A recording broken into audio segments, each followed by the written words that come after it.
গত জুন মাসে অনুষ্ঠিত হয়েছিল এক ট্রায়াল, যা ছিল দেশের ফুটবল ভবিষ্যতের জন্য অত্যন্ত গুরুত্বপূর্ণ।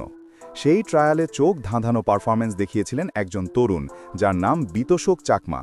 জালে বল জড়ানোর দিক থেকে তিনিই ছিলেন সেরা। অন্যদিকে এই ট্রায়ালেই অংশ নিয়েছিলেন লেস জায়ানো, কিন্তু তিনি ততটা আলো ছড়াতে পারেননি যতটা পেরেছিলেন বিতোষক। পারবেনই বা কিভাবে? একটি প্রশ্ন তখন থেকেই ঘুরপাক খাচ্ছে। ওটা কি শুধুমাত্র লোক দেখানো একটা আনুষ্ঠানিকতা ছিল, যেখানে ছিল না কোনো সুনির্দিষ্ট প্ল্যান, ছিল না কোনো প্রজেক্ট? ট্রায়াল নেওয়ার উদ্দেশ্য এবং এর কার্যকারিতা নিয়েই প্রশ্ন উঠেছিল। কিন্তু মূল কথায় আসা যাক।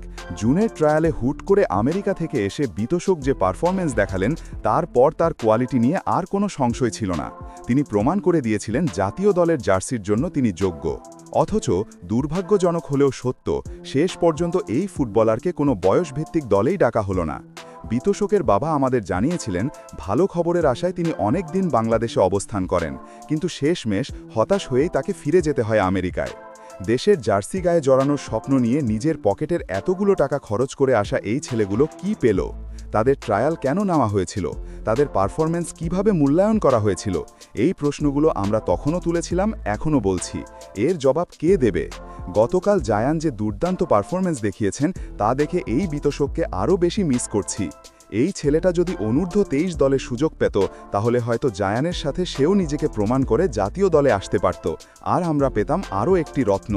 প্রতিভার সঠিক মূল্যায়ন না হলে এমন কত বিতোষক যে হতাশা নিয়ে ফিরে যাবে, তার ইয়ত্তা নেই। দেশের ফুটবলের স্বার্থে এই বঞ্চনার জবাব চাই। আমরা চাই প্রতিভার সঠিক কদর হোক। বিতোষকের এই বঞ্চনা নিয়ে আপনার কি মনে হয়? কমেন্টে জানান।